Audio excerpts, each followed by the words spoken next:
Welcome back to r/LifeStories, where today OP tries to rescue a seemingly dead man from a lake, but in the end ends up getting saved and rescued herself. If you are new to my channel, please don't forget to subscribe to join our awesome community, and without any further ado, let's dive right into the stories. And the first one is titled, I lie about having my university degree and it got me a great job. I went to an Ivy League university in Ontario, Canada right after high school. My marks were not great, but they were good enough to squeeze me in. I spent most of my time in university partying rather than studying, but still managed to pass all of my first year classes. In my second year, I skipped a lot of classes and was very lazy with the coursework.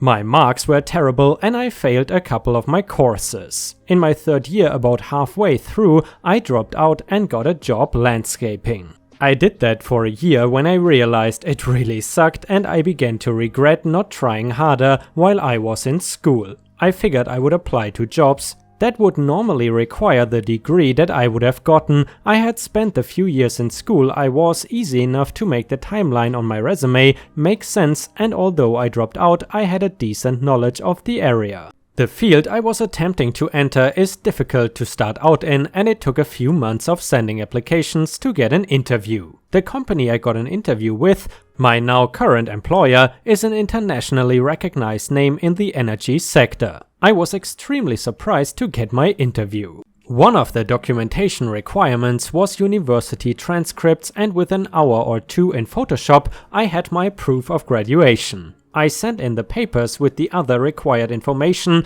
and never heard anything back describing any problem with my records. I ended up going through 3 interviews in the process and received a position. I've now been working with this company for almost 5 years. They provided all the necessary job training and nobody has ever questioned my education. I entered with a starting salary of 72,500 CDN and received annual raises. Upon hiring me, I was told that the management staff was quite impressed with me through the hiring process and that they usually only hire applicants with minimum requirement of a master's degree. I basically crapped my pants every day while in the interview/training process, but now I don't really think about it ever. I didn't tell my university friends that I faked having my degree. The only people that know I did this are my parents. And guys, I'm wondering, have you ever cheated in life? Whether it is school or your job or whatever? Let us know in the comments.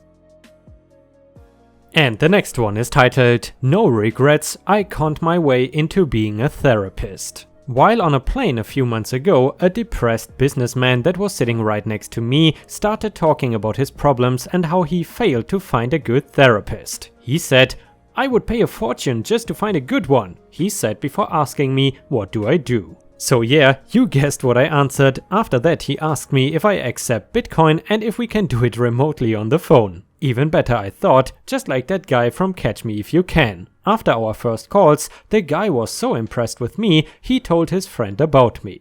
I was now dealing with 2 clients and the guilt started to creep in. After a month or so of therapy, I confessed to them both. They did not care. You are the best, they said.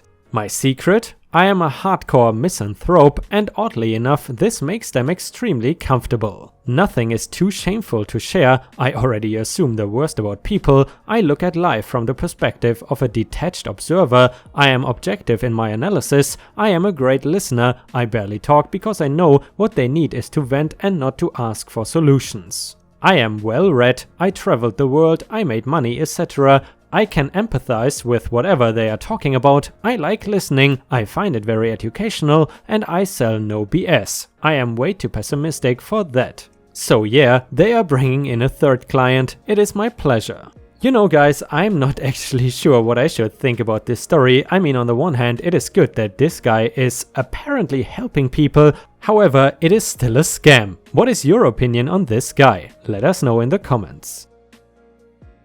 And the next one is titled, I leave fake parking tickets on cars that deserve real ones. I ordered a batch of them off Amazon and leave them wherever. Sometimes if nobody is around, I make an effort and fill in all the details on it to freak them out before they get to the bottom and see it is a fake. Sometimes I just write something dumb in the comments and leave the rest blank. I have left them on cars at my university that are not technically illegally parked and on cars that are parked in no parking zones at my grocery store. I especially do it when somebody is parked in a handicap spot that is not supposed to. No plate or hang tag. Local laws are sketchy on this. Some would argue it is misrepresenting itself as official and therefore illegal, but at the bottom of them they say they are fake. So others would argue the worst they could get me on is littering if the police actually cared enough to do something. You know guys, fun fact about parking here in Thailand, and I'm not sure honestly this happens anywhere in the West. Basically when you go to a shopping mall and the parking space is really crowded, people essentially park in the second row, leave their car in neutral, and if someone needs to get out, you just push the car. Does that happen in your country? Let us know. And by the way, if you have watched until here, I would be really happy if you could post some star emojis in the comments to support my channel. Thank you so much in advance. And the next one is a story from user Mamasan on our own subreddit, and it is titled Redneck Engineering. Growing up with my dad in the military, he really could not do much to help out around the house because the rules for military housing. Round about the start of my preteen years, my dad got a posting to the Pentagon. Strange thing about that is that he worked for 8 days, 12 hours a day, and then he had 4 days off. While we were there, my parents bought a townhouse. It was built at the top of the hill, and when you pulled up front you only saw 2 stories, but if you were to go around the back you would see there were 3. As entitled kids we drove our mother nuts about the laundry because it was in the basement. Not only did we not like doing chores, but having to go downstairs where there was a ridiculous half bathroom in an unfinished basement to do laundry was creepy. This gave my dad the wild idea to finish the basement and convert the half bathroom into a full bathroom. A little background info, my father came from a poor but proud family that lived in the Arkansas mountains, more commonly referred to as rich runners / hillbillies. They were good at doing for themselves, and my grandfather was a master painter. That all gave my dad the idea that he knew what he was doing. Fortunately, my mom got him some home improvement books. With almost no hope of getting the family to help, he managed to create the framing for all the walls to block off the laundry room and create a full-size bathroom. To make the bathroom, all he had to do was open one wall and put in the area to put a shower stall in. It was made easier by the fact that the plumbing for a shower stall drain was already in place. After my dad did the walls, he then did the plumbing, but still had to get a master plumber to sign off on it. This ended up costing more than all the supplies he had purchased for this project. According to the plumber, unfortunately for us, he said that he did a good job installing all the pipes. So Dad happily put in the bottom of the shower stall and started putting the walls up. Now Dad had the bright idea to glue the walls up instead of nailing them. That glue stank, so we kids hightailed it upstairs when Dad's back was turned. A few hours later, it was dinner time and Mom ordered us downstairs to get Dad. First thing we found was somehow our dad was singing inside this giant box that he had built. He forgot to put in a door. No door, no ventilation. So my brother decided to rescue my dad by picking out the most likely place a door would have to go and ripping out the drywall. Now, except for the doorway, Dad had finished the bathroom but now was higher than a kite from the fumes. And of course, we, his children, never let him live it down. And thank you very much for this funny story, Mama-san, and I gotta say these fumes are definitely no joke, because I remember maybe around a year ago or so we had a story where someone painted his bathroom and then also inhaled these fumes or something, and essentially he lost his consciousness. And the next one is titled, She Lifted Her Hand, I Winced. Flashback to about 3 years ago, I was in a relationship with this girl who I loved so much. I would have done everything I could for her, and I always did. I did my best to keep her happy, but she was going through her own personal battles. She lost her dad before we started dating, and her mom died of cancer while we were dating. She faced a lot and I tried to comfort her. I think that maybe I started doing too much because eventually my parents started getting stricter on me and I used to disobey them to try to make her happy.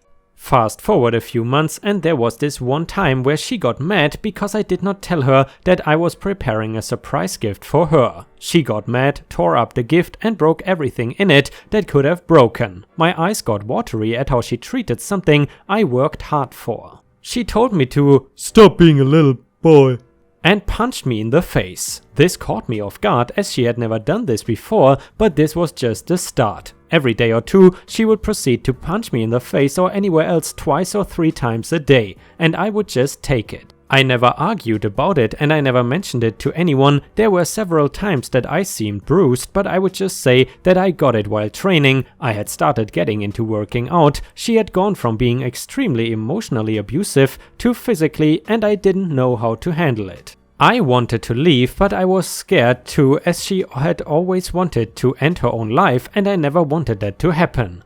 I stayed for 2 years until she went abroad to study. This is when I finally got to see how it felt to live without the constant fear of pain. Now, back to the present day, I met this wonderful and perfect girl who has made me beyond happy. One day she was turning really quickly to ask me a question with her hand up. I instantly jumped away to that and she looked at me confused. My eyes instantly got watery and she began asking what had happened. I opened up to her for the first time about it and I feel relieved. I just feel terrible knowing that this is how I might react to sudden movements for a long time. I have to say guys, I feel really bad for that person. Nobody, whether it is a woman or a man, should be in such an abusive relationship. Honestly, if your significant other hits you, you should just break up with him or her. How do you feel about that? Let us know in the comments. And the last one is a funny one and it is titled, Today I ducked up by jumping into a lake in my bra/panties to save a man that turned out to be an elite military scuba diver in training. I am couch surfing with my sister and her boyfriend. I work for him at the lakeside bar trying to pay for college. My state is open. While I am not thrilled, I need both the job and my scored sofa accommodations to make it work. To give them their space and myself a break from the doom scrolling, I take a run by the lake in the mornings. This lake is boom bass and draws scuba divers to the flooded town at the bottom. Today I was in my own head running when a dark mass floated to the surface 40 feet away. I was on the craggy side of the lake and this dude looked dead. Facing away from me, his head was tipped back, eyes closed, bobbing like a fishing lure. No one else was around, so I thought he was quantum crazy out here scuba diving alone at the crack ass of dawn, giving himself the bends or some nonsense. Like a jackass, I did not yell at him to check in. Instead, I toed off my shoes and stripped to my skivvies to save the imbecile. The movie trailer in my head had me taking 3 glorious steps and launching into the deep blue water, Black Widow style. But instead, my tender feet hit the sharp rocks and I contorted under the pain like a slinky as I uncoordinatedly pitched myself into the water, doing a side flop. I was also wearing my contacts, so I swam hard in his direction with my eyes closed. By the way guys, on a side note, true story here, years ago I actually almost drowned in the ocean and I had my contacts in. And I can definitely confirm that they won't fall out even if you almost drown, and if I remember correctly, you can even keep your eyes open and can see perfectly well if you have good contact lenses. When I opened them, he was deadass staring at me like I had lost my ever-loving mind, so I blurted, "Are you okay?" He removed the regulator and incredulously said, "Yes." My brain blue-screened while I tread water. The lake felt infinitely deep. Before I could terrify myself by hearing the Jaws theme song, I turned to nope the hell out of there, yelling over my shoulder, "I thought you needed saving," to explain my idiocy. As I pivoted, another dude cleared his throat from 30 feet away on the other side. I never heard a sound from him, so I freaked out, failing and belting an ear-wounding scream at him. Both assheads laughed as a few more heads surfaced around us. I was surrounded by divers, all wildly entertained by my ridiculous high-octane FU. After pointing to me and the beach, the merman that was my original target cautiously swam towards me after I nodded and escorted me to the shore. The beach was much further than I had anticipated, so I was trying to low-key breathe, hiding my need to suck all of the O2 from the air. Also, the comedy of the situation consumed me and I started to giggle. Finally I joked, "Dude, you are lucky you were not actually dying, because it would have taken everything I have to drag your sorry ass this far." He chuckled before offering me a tow. Hell no, not gonna happen. Even if I had to dog paddle, I wouldn't openly accept that defeat. He quietly mocked me the rest of the day to the shore. I'm a secret sap for it. They were cadets or recent graduates from a military college here for the summer. They've been training in pools and were doing some open water exercises. They had been out here at least part of the night. I'm sure I blew up whatever drill they were running. He's training for pre-dive school, and since I am an expert Googler, I'm guessing that means combat diving. At the shore I did my best to throw my shoulders back and march out of the water in my sports bra and undies in front of what I can only imagine are some pretty badass men. I did invite him and his clandestine crew for an absurdly overpriced beer at the bar tonight before shame jogging back into the woods for my clothes. Edit, it is Lake Jocassey in SC, also the merman cheated, he was wearing a floaty vest and fins, that bastard. Okay, I will admit there is a part of me that is attracted to his mysterious appearance from the Shadow Realm, and I'm definitely imagining that he's constructed from some kind of aluminium steel alloy, but he was also funny and kind. I was vibing his proclivity for witty and sarcastic comments and have a million questions I want to ask him. Edit number 5, he showed, holy crap, a little bit ago. And yes, I was as dorky as you would have imagined, and now I am typing this from the bathroom like a dumbass again, but I feel like you people are on the right with me. He's handsome and funny, and he smells great. Yes, I hugged him, I'm southern, it's what we do, not the smelling, the hugging. He is nice and smart and keeps defending me from my jackass friends at the bar who have almost called him merman to his face. I think he low-key likes everyone knew who he was, but not sure how he will feel about being a Reddit celebrity. I've learned a lot about him, but it would not be fair to share without his permission. His whole crew did not come, only one, and his butt immediately started flirting with my coworker. That is a good sign, I think. Holy crap, you would think I'd never met up with a guy before. Also, my friend straight up asked him if he saw my dragonfly undies that look like penises with massive glow-in-the-dark turquoise blue balls. Only she used the Reddit version, thanks for that nickname Reddit. He did not answer but smirked the truth to me after she left. It was cheeky but cute. He's also been sharing some of the crap that he's been talking today from being saved. He has the same self-deprecating sense of humor as me. I think we are vibing, so that is all the updates for tonight. He's getting the rest of my attention. Keep sending me those good vibes and peace, people. Edit number 6, last and final update because you guys are not letting up. I know this may seem weird since I posted this whole situation out into cyberspace for everyone to see, but yesterday it was just a comical story about a guy I didn't think I would ever see again, something funny to share when we all need a giggle. Today, well, it feels different to talk about him now that we have spent some time together. I like him, there's chemistry and similar interest, and we have plans to see each other again. I don't need the pressure of Reddit to help me screw things up.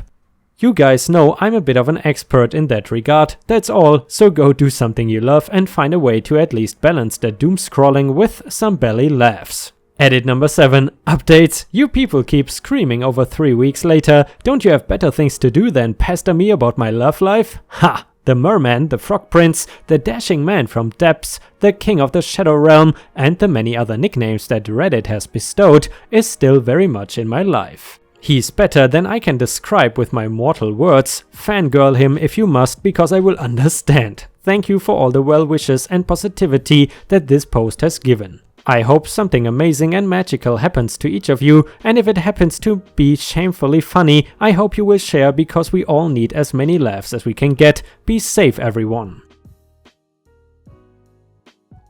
And guys, unfortunately, we have already reached the end of the video. I hope you enjoyed today's stories, and if you haven't already, please also go to patreon.com/ripeyoutube, where I upload exclusive Reddit videos starting at just $3 a month. This is a great way to support me in case you are interested, and the chance for me to become independent from YouTube revenue. Thank you so much for watching, please don't forget to subscribe and like the video, and I hope to see you again tomorrow.